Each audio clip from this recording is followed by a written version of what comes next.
60-year-old Eric lost the ability to express emotion 4 years ago after finding a cancerous lump in his nose called a squamous cell carcinoma.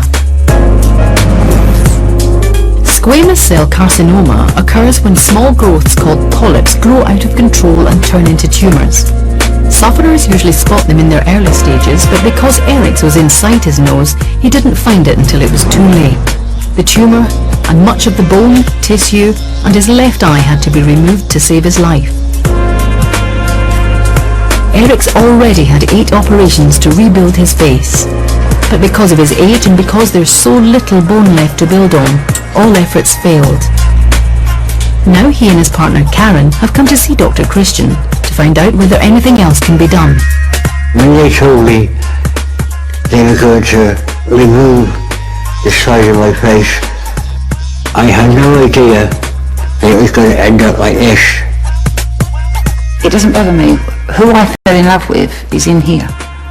This bit is just the outside. It's something I just have to live with. Eric, hi. Very nice to meet you. How are you? Karen, hi. Hi. Come on, have seats for me. So, Eric, you had a squamous cell carcinoma on your face, didn't you, that had to be extensively removed. Just tell me the story. They removed it, but because the cancer was so aggressive, they had to remove the eye as well. But you are completely cured of the cancer now. Yeah. You have to forsake some things to gain others. So I've forsaken half my face to make sure that I was still alive. Look, if you don't mind, would you take your dressing off so I can really see the extent of what's been removed? Would that be okay? Yeah. Okay.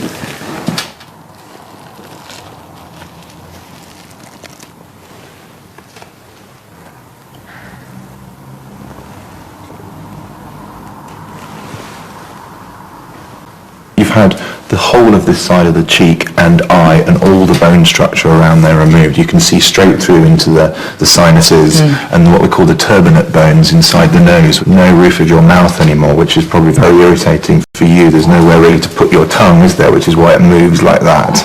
They butchered you, but it was necessary butchering. Now, I think part of the reason why some of the reconstruction attempts before didn't work, using bits of you, is probably to do with your age. So I think now we really need to look at not doing that sort of side of things anymore, but looking at using prosthetics and artificial parts to build you up again. And I think that would be the better option. And even if it only lasts for 4 or 5 years, at least that's 4 or 5 years I've had that I can enjoy myself. Thank you so much, both of you, for coming in to talk to me. Thank you very much. Thank you. Thank you. Hi guys. We'll find out later if there's anything that can be done to give Eric his face back. Earlier we met Eric, who 4 years ago lost a huge portion of his face to an aggressive cancer. We really need to look at using prosthetics and artificial parts to build you up again. Having already had 8 unsuccessful surgeries